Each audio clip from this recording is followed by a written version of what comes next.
Welcome to the Further Light Podcast, presented by Wisconsin Freemasonry, helping you accomplish your Masonic goals through education and more light.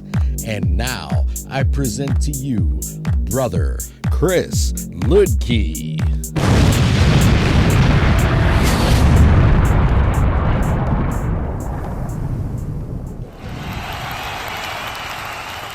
Listeners, scholars, brothers, this is Brother Chris.luedke, and today I want to talk about the education contest. Every year, for the last 3 or 4 years, Wisconsin Freemasonry has sponsored an education contest, or used to be the Speakers Contest. The idea is that brothers across Wisconsin can record themselves leading education in their lodges, including a presentation and at least 5 minutes of discussion. The videos are limited to 20 minutes. And the top 3 to 5 may be used as exemplars for Masonic education in the lodges. And this has a cash prize attached to it as well. There's $1,500 in cash prizes that breaks up. So first place gets $750 for their lodge. I mean, that is a good fundraiser, gentlemen. This is the sort of thing that you might get for a small pancake breakfast or a small pork chop dinner. Second place is $500 to the lodge. Third place is $250 to the lodge. Now, the winners will be announced in March, although all entries must be received by February 15 at 11:59, and you would send a link for your submission to, or a Google Drive link, probably, for your submission to either Chris.luedke at wimasons.org. So that's Chris.luedke at wimasons.org, or you would send it to education@wimasons.org. We will store them in a Google Drive and pass them on to the judges, and we will get them judged. Typically, we have one person from education, one person from Silas Shepherd, and one person from the Grand Lodge who will look at these, judge these.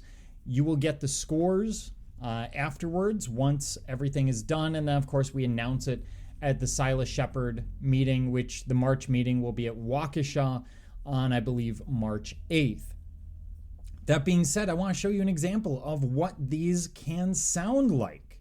And so what I'm going to do is give you the audio of the winning entry last year, which was by Milton Lodge on the Cornerstone. So here we go. The Cornerstone, or Foundation Stone ceremony, is an ancient event performed by Freemasons. The ceremony is done only by the Grand Master and the Grand Lodge officers. The ceremony is done in public, but starts and ends in private. The Grand Master and officers open a lodge of Master Masons in private, then adjourn to a public ceremony site. Following the ceremony, the Grand Lodge officers privately retreat and close the lodge meeting. There are several ways to perform the ceremony, depending on the state and country, type of stone, and Grand Master's preference. 2 types of cornerstones are represented here by the models. A large block hollow to accept a time capsule is represented here in a small model. The block is slowly lowered in steps to be placed in the building, and usually at the northeast corner. A facial stone is inscribed with the date in Gregorian as well as the Masonic year, the Grand Master's names, and other wording as approved by the Grand Master. Here, the stone is described with a fictional lodge, real Brother Freemason, but fictional title and fictional date. The following ceremony is done in Wisconsin as described in the Book of Ceremonies. The Grand Lodge officers, having assembled and opened a lodge of Master Masons, they have proceeded to the ceremony site and assembled near the Cornerstone. The Grand Lodge officers have inspected the stone for square, level, and plumb, and have reported their findings to the Grand Master. This cornerstone has been tested by the proper implements of masonry. I find that the craftsmen have skillfully and faithfully performed their duty, and I do declare the stone to be well formed, true and trustworthy, and correctly laid, according to the rules of our ancient craft. Let the elements of the cornerstone now be presented. I scatter this core as an emblem of plenty. May the blessings of boundless heaven be showered upon us and upon all patriotic and benevolent undertakings, and inspire the hearts of the people with virtue, wisdom, and gratitude. Amen. So mote it be. I pour this wine as an emblem of joy and gladness. May the grand architect of the universe bless and prosper our national, state, city, and city governments, preserve the union of states, and may it be a bond of friendship and brotherly love that shall endure through all time. Amen. So mote it be. I pour this oil as an emblem of peace. May its blessing abide with us continually, and may the grand architect of the universe shelter and protect the widow and the orphan, shield and defend from the trials and vicissitudes of the world, and so bestow his mercy upon the bereaved, the afflicted, and the sorrowing, that they may know sorrow and trouble no more. Amen. So mote it be. May the grand architect of the universe bless the inhabitants of this place with abundance of necessity, convenience, and comforts of life, assist in the erection and completion of this building, protect the workmen against every accident, long preserve the structure from decay, and grant to us all a supply of nourishment, the wine of refreshment, and the oil of joy. Amen. So it be. Worthy sirs, having thus, as Grand Master of Masons, laid the foundation stone of this structure, I now deliver these implements to your profession into your hands, entrusting you with the superintendence and direction of the work, having full confidence in your skill and capacity to conduct the same. Ritual is an integral part of our fraternity, and has been since its inception. Our brief ritual here is a small portion of one of Masonry's most iconic rituals, the laying of a cornerstone when constructing a new foundation. But why is Masonry so connected to this ritual? And what does this ritual say about Masonry? Let's start with the foundations. Foundations are the most important part of any structure. This is obvious because the foundations support the entire structure. Without a good foundation, there is no structure. As man's first cities began to rise, we learned this unavoidable fact of architecture quickly. Before concrete allowed us to pour foundations, stones were used to build a foundation. When building a stone foundation, one stone must be laid first. This first stone laid is the most important stone in the whole of the foundation. Every other stone placed needs to be square with the cornerstone, and the cornerstone needs to be square. If the cornerstone is not squared, the building will not be square and will not live up to its full potential. Our ancient brethren were not the first to discover this necessity of architecture. Many ancient civilizations realized the importance of a cornerstone and placed special significance on the cornerstone. At ancient archaeological sites, it is not uncommon to find human remains under the cornerstones of important buildings. In many pagan European cultures, it was tradition to sacrifice a young person and bury them below a cornerstone of a new building. It was believed that the innocent spirit of the person would protect and support the foundation spiritually, just as the cornerstone would support the building physically. Thankfully, as the Romans colonized across the European continent, this tradition of human sacrifice was discarded. The Romans had no need to attain the blessings of the gods when laying a foundation. They were master builders and understood that a good cornerstone would allow the building to stand the test of time. Their endless building projects of the Roman Empire would lead to widespread understanding of the purpose of the cornerstone to the average man.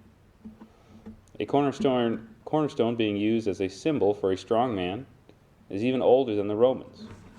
Psalms, chapter 118, verse 22 states, "The stone which the builder has rejected has become the cornerstone." This psalm reveals the symbolic importance of a cornerstone and that it was generally known. In this case, the cornerstone refers not to a stone, but to King David and his kingdom, and later to Jesus. What's more is the general knowledge of the cornerstone appears several other times throughout the Bible. The most iconic reference to a cornerstone in the Bible is Ephesians chapter 2, verses 20 through 22. Having been built on the foundations of the apostles and the prophet, Christ himself being the cornerstone, in who the whole building, being fitted together, is growing into a holy temple in the Lord, in whom you also are being built together into a dwelling place for the Spirit. This ties in well with Masonic teachings, describing us as the rough ashlar, and setting our goal to be the perfect ashlar for the temple not built with hands. With passages like this, it is understandable that the early Christian church placed special significance on the laying of a cornerstone when building a new church or cathedral. To this day, the Catholic Church and the Eastern Orthodox Church have their own traditions and rituals when laying a cornerstone for a new building that has survived for millennia. With this brief explanation of the rich history of cornerstones, it is not surprising that our fraternity would hold the cornerstone in high regard. I was unable to find a credible source for the true origin of the first cornerstone laying ritual from our ancient brethren. But what our ancient brethren did pass down is a detailed ritual to us for laying a cornerstone for a new Masonic building. Let us look at a small part of this ritual to see what knowledge we can discern from our ancient brethren. 3 items are offered as part of the ritual: corn, wine, and oil. First, corn. As you heard from the opening, the corn is a symbol of plenty. Building a new lodge is not cheap, so the act of building a lodge is a recognition of the plentiful harvest that Masons have worked to achieve. Second, the wine. The wine is poured as a symbol of joy and gladness. New lodge buildings are not necessary to the function of society in a way that a power plant or a school is, but they are important to Masons as a place to meet and work to achieve great things. Third is oil. Oil is poured as an emblem of peace. Masons have always been renowned for the relief they contribute to society, and even though raising new lodges is important to Masonry, we should not forget the true purpose of Masonry is to better our world. While we do not have a written account of the first cornerstone laying our brethren completed, we do have this ritual and tradition that was handed down to us. I believe there is much knowledge to be gleaned from this ritual, and for that reason I think it is important to maintain. And our forefathers certainly agreed with me. At one time in our nation's history, Masons laid cornerstones not only for Masonic lodges, but for government buildings as well. Freemasons performed many cornerstone laying ceremonies for the first federal buildings. George Washington, as president and Freemason, performed the cornerstone laying for the White House on October 13, 1792, and the U.S. Capitol, September 18, 1793. The ceremony was performed by President Washington and fellow Freemasons in full Masonic regalia. Freemasons also performed the cornerstone laying ceremony for the Washington Monument on July 4th, 1848, with President and Vice President and members of Congress in attendance. President Theodore Roosevelt, a Freemason, laid the cornerstone for the National Cathedral, September 29th, 1907. President Franklin Roosevelt, a Freemason, performed the cornerstone laying ceremony of the Jefferson Memorial on November 15th, 1939. He even used the same trowel that President Washington used for the first Capitol ceremony. As a society, we have mostly forgotten the ritual and the importance of the cornerstone. I worry that as the ritual is lost, people will forget the symbolic importance of a cornerstone for both the building and the temple not built with hands. So next, let us discuss why this ritual has fallen out of favor. My name is Tanner Guiley. I am the senior deacon at Milton Lodge. My name's Kurt Sorensen, I'm the senior warden at Milton Lodge. My name's Joe Gasser. I'm the junior warden at Milton Lodge. And I'm Pat Garland, Secretary Treasurer of the Lodge. So, why did Cornerstone layings die out? Did it die out for practical reasons? We pour foundations now, we no longer have stone foundations. Or did it die out because people have lost interest in maintaining the tradition? What do you think, Kurt? Well, I think it could easily be that Masons at the time, many years ago, were British royalty, or the President of the United States, George Washington, when he laid the first cornerstone. And because they were prominent men, they were very public, as a result, they probably had the standing to have a dedication and a Masonic ceremony for the cornerstone laying ceremony. Today, our Grand Lodge officers typically try to stay away from religion and politics, so maybe don't have the standing to have a Masonic ceremony, other than for our own Masonic lodges. That makes sense. What I've seen more recently is that it's been replaced with people doing groundbreaking ceremonies with shovels. They're predominantly people that are involved in the structure or politicians within our society versus the formal cornerstone laying that we're used to seeing in the past. Right, that part, and then the groundbreaking, but also the topping is when they lay the last piece of iron or I-beam at the top of the building. That's a big deal. Even though the building's not complete, that's part's big, and the cornerstones themselves has changed. Is they're not the big block anymore because of the poured concrete foundation, so now it's more of a fascia stone. Oh, I mean, that makes sense. Personally, I think that the cornerstone laying ceremony has died out because society is not as willing to display any type of religious or spiritual event. And the cornerstone laying ceremony can definitely be seen as a spiritual event. Sure. So that's my next question. Is the purpose of the cornerstone laying a ritual to remind Masons to lay good foundations? Or is it more of a spiritual experience that was passed down from our brethren? Maybe both. If you think about the ceremony, they are making sure that it is laid properly and it's square, but then they're also invoking the blessings of deity on it and using several things, the wine, corn, and oil, to also bring kind of a spiritual aspect to it. Agreed. Yeah, I agree. Any other thoughts, Joe? Or? I don't have any more to. No, that sounds about right. It's masonry based with some religion of some sort or another. It's the Old Testament is based within us, and so that corn, wine, and oil that's right at the heart of it. That's right. Yeah, spiritual experiences can be a lot for people, and they can help us remember things of great importance. So I could see where our brethren would want to pass down both ideas. But I think there's definitely some element of spirituality there that maybe has fallen out of favor in society. And that's why cornerstone layings are just not as popular as they used to be. Times are a-changing, always. They are. So that being said, is it important for Masons, as Masons, should we rededicate our cornerstones in our lodges? Is that something that is important to maintain? We can do a small rededication ceremony for our individual lodges? The cornerstones, I think that's more of a rarity than the actual rededication of a lodge. Okay. And that happened here a few years ago, and that's quite the ceremony. And once again, corn, wine, and oil were an integral part of it. So the lodge dedication or the that in itself, not the cornerstone, is I think what here in Wisconsin we aim at more. Yeah.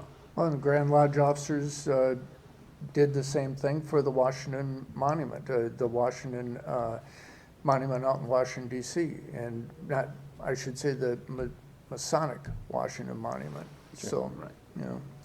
Which was a very interesting ceremony to watch. Mm-hmm. So thinking about laying the cornerstone, I was drawn to the idea of a time capsule.